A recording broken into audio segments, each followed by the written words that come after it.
Hey, Nation, here we are with another urgent update from the Detroit Lions.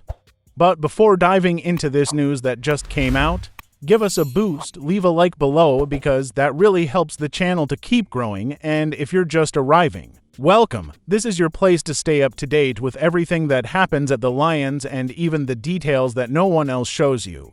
So take advantage and subscribe to the channel, activate the bell, and stick with us because you don't want to miss any updates. Now, without further ado, let's get straight to the point. The Detroit Lions are looking to strengthen their group of receivers, and an important visit is about to take place at the team's training center.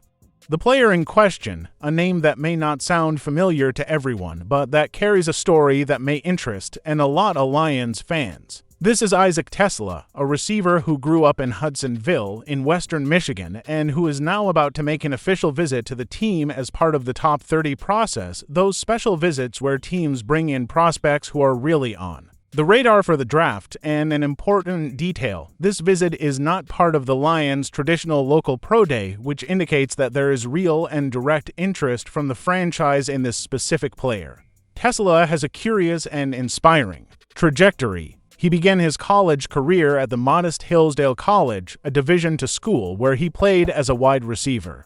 Showing talent and versatility, he made a bold leap and transferred to the University of Arkansas, where he played for the last 2 seasons. There, he reinvented himself. He left the open receiver role and started playing as a tight end, mainly lined up in the slot. In 2023, he accumulated 28 receptions for 546 yards and 3 touchdowns. Not bad for someone who was adjusting his game to a new position and a much higher level of competition. What also stands out is his blocking ability, an often overlooked aspect but extremely valuable to teams like the Lions who value complete, physically intense players. But what really puts TeSlaa on the NFL radar is his physical performance. At the NFL Combine, he clocked an impressive 4.43 seconds in the 40-yard dash. That's top-notch speed, especially for a player his size, 6'4". To put it in perspective, that sprint time combined with a 39.5-inch vertical jump, the 5th best mark among all receivers, shows that he's a truly elite athlete. That kind of physical combination is exactly what teams like the Lions look for in specific roles like the X-receiver, that physical, dominant player who can win one-on-ones and spread the field with depth. TeSlaa is currently projected as a third-day pick, likely around the 6th round. That means he could be a real bargain in the draft. And considering what Dan Campbell said recently during the league meetings in Florida, where he made it clear that he would like to add youth to the receiver group, TeSlaa seems like a pick that makes perfect sense. A young, athletic player with a direct connection to Michigan State who still has room to develop. If the Lions are indeed planning to take to receivers in the 2025 draft, TeSlaa could be one of those names, and if that happens, it could be a huge win for the future of Jared Goff's offense. Want to know more about who the Detroit Lions are targeting in the draft? Or do you want me to give you a full breakdown of the receivers available by round? Let me know in the comments and I'll cover it all in the next videos. And don't forget to subscribe because this April is going to be full of fire with full coverage of the 2025 draft. Veteran analyst Mel Kiper, one of the most respected voices on the NFL draft, has just released his latest mock draft, and it brought some interesting news for Detroit Lions fans. In his 2-round mock draft, Kiper points out that the Detroit franchise would use its first pick, the 28th overall, to select a promising edge rusher, Donovan Ezeiruaku, from Boston College. The pick has a very clear objective within the board's planning, to find the ideal partner for Aidan Hutchinson. With the mission of strengthening the pass rush, Detroit focuses on someone capable of sharing the spotlight with its defensive star, and most importantly, helping the defense take the next step towards the top of the NFC. Hutchinson has been a true pillar in the Lions' defense, but as was clear last season, he urgently needs help. The defense was severely hampered by injuries. In 2024, and even before that, the depth at the edge rusher position was already lacking. With Marcus Davenport returning from injury and Za'Darius Smith already out after a brief stint, quality options around Hutchinson are slim. The depth chart was concerning, Kiper said, adding that Detroit desperately needs a running mate to ease the load on its top defender. Ezeiruaku is one such name.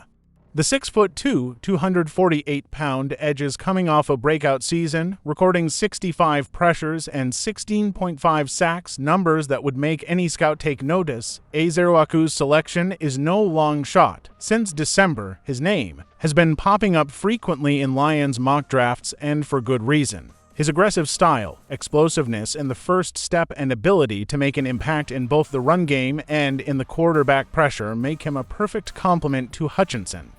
It's the kind of pick that could transform the Lions' front seven into a true destruction machine, and more than that.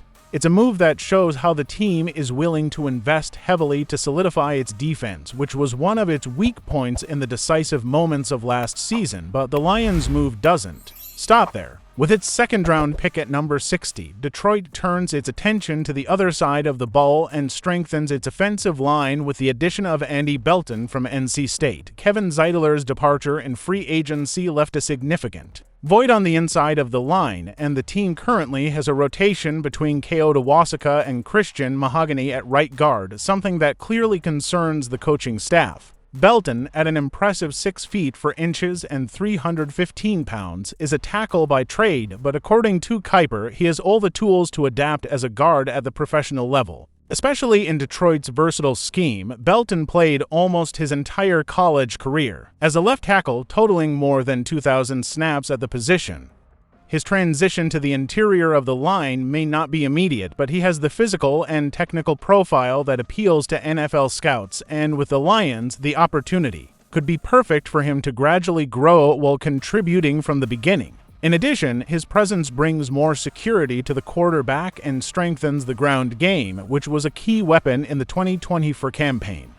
The choice shows that the board is committed not only to addressing the defense's problem, but also to protecting the offense and maintaining a solid foundation for another promising season. Ultimately, if Mel Kiper's mock draft is confirmed, the Lions come away with 2 strategic reinforcements that directly address the team's most pressing needs. A new partner for Hutchinson on defense and a versatile guard to strengthen the offensive protection. The path to an even more competitive team is being intelligently laid out, and if these pieces fit together as expected, Detroit could be even closer to consolidating itself as one of the NFL's dominant forces. The question that remains is, will Brad Holmes really follow this script in the draft? The answer will come soon, but fans already have good reason to be excited. Now I want to hear from you. Would Donovan Ezeruaku really be the ideal partner to play alongside Aidan Hutchinson? Do you think he has the potential to become a key piece in this defense, or should the Lions target someone else in the draft? In my opinion, if he repeats in the pros what he did in college, this duo has everything it takes to terrorize quarterbacks in the NFL and turn the Lions' pass rush into one of the most feared in the league. But, of course, the draft is always full of surprises, and it all depends on how he adapts to the NFL level. So, fans, do you agree with this choice? Or would you bet on another name? Comment below which player you would like to see alongside Hutchinson, and take the opportunity to tell me if choosing Andy Belton in the second round also makes sense to strengthen the offensive line. I'll be keeping an eye on the comments, and I really want to know what Lions Nation thinks. See you soon.